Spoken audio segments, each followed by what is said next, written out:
Okay guys, so I've got my Elektron Digitakt here, and I'm just going to take you through how I go about using it. I've had it for a few weeks now and still getting used to it a bit, but I'm just going to show you how I put a drum track together as much detail as I can. Right, so starting off, I'm going to load project, just go yes. Go using the arrow keys, go down to create new, yes, and there we go. So we've got a new project set up. Now, you have all your factory samples in there. I want to put some of my own in there, so I'm going to go use this far right knob and go down to a free slot and press yes. I'm going to go down to my factory samples there, and just to show you the whole folder, let's go back a minute. So the factory samples are in there, so I press yes, go down to drums, yes, electronic drums, yes, and go down to pick these school ones out because I'm going to go for a bit of a hip hop vibe on this one. And then go down to the first one. What I normally do is go across, press select all, yes, 8 samples selected, press load project, yes, and then confirm, yes. So if I press the project button a couple of times, and I go back to my standard sort of setting menu there, I go down using the scroll wheel, go down through my samples. Now these are the tracks. So you can set a patch for a different track there. So I'm going to go kick there. That's going to be number 1, kick. You can have any type of patch on each one, but best to keep it under the names. So I'm going to go kick there. I'm just going to do a small progression. So press the record button and then key in your sequence. So I'm going to go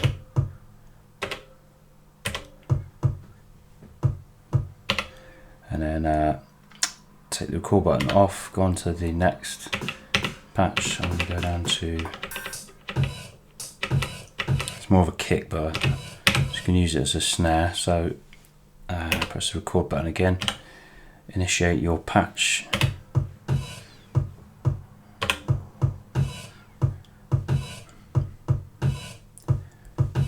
So happy with that. So that's my first pattern there. If you press pattern 1, that's on pattern 1. So play that through. Now what I can do is go to function copy, and then pattern 2, and then function paste, and that will put the exact same pattern onto pattern 2. So now if I play that pattern 2, that's exactly the same pattern. So I'm going to start adding some more elements now. So I'm going to go to select a bit of a hi-hat there. So press the record button again, initiate a few steps.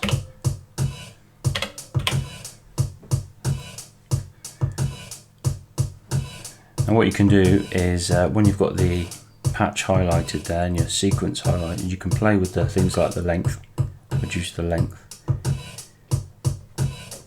and this will set those. So if I could press function and go to tune, take the tuning down, but I'm going to leave it as it is for now. But what I am going to do is press the tempo button, and I'm going to alter the swing.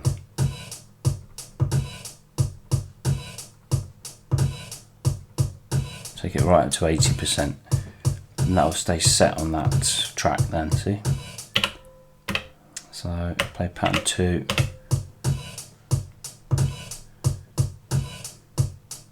And then pattern 1 goes back to the normal.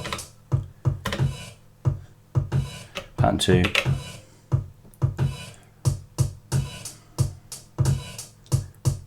And then so I'm going to go function copy, pattern 3, function paste.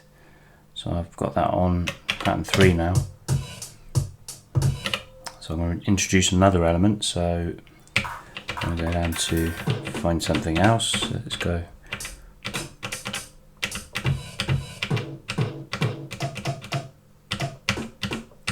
Let's go for that sound, yeah. So we'll go initiate the record button, put in the sequence steps. So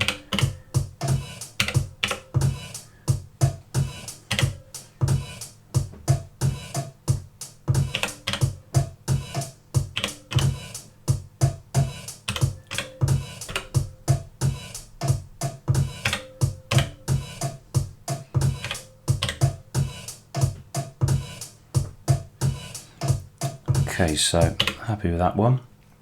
So another cool thing you can do on this is, so actually what I'll do, I'll stop that there.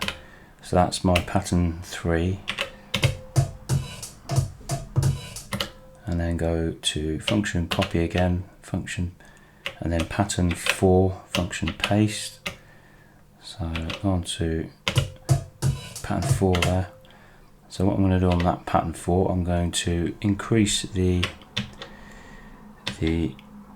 retrigger rate on there. So on that particular step it will retrigger however many times you decide to go. So I'll take that down a bit, go to trigger 1 in 8.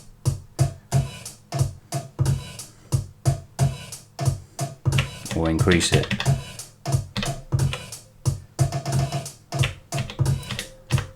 So that's good fun, you can play around with that.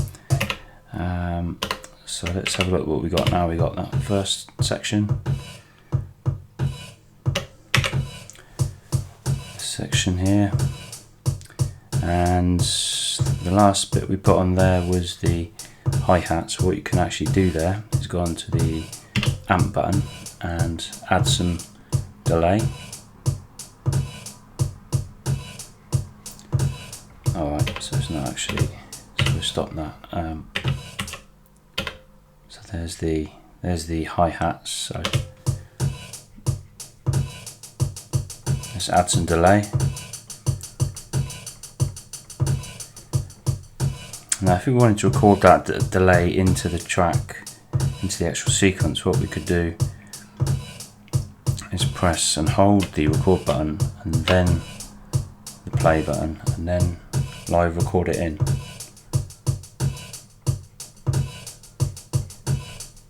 Add some reverb.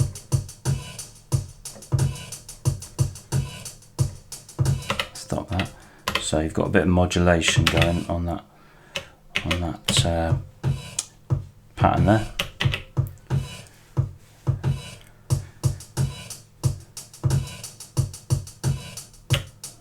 There's the third pattern.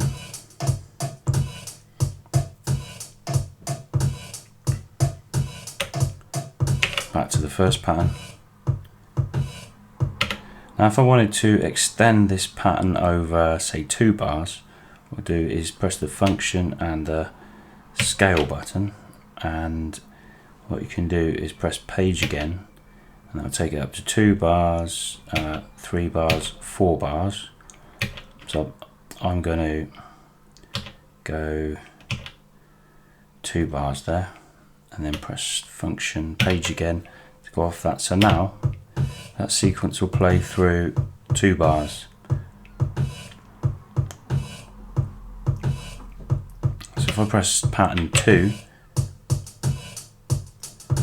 it'll just be on the 1 bar there flashing. If I press pattern 1, I'll play across 2 bars.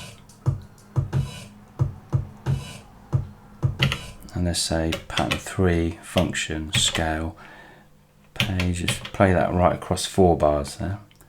So function, scale again. So pattern 3 will be playing across the 4 bars. So that's a good opportunity there to put some modulation into the parameters. So what you could do is pressing track and then hitting a parameter like reverb will apply reverb to the whole track, the whole sequence, including all the elements. Whereas if I just press if I just activate reverb, that will just go onto the snare. But if I press track and go on to reverb, that's going on to all the elements of the track, of the sequence. And you got also, you can modulate the bit crusher,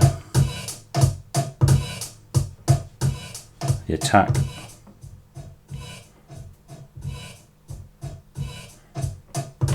So what I could do there on that particular pattern is press down, hold and play, and then add some modulation. So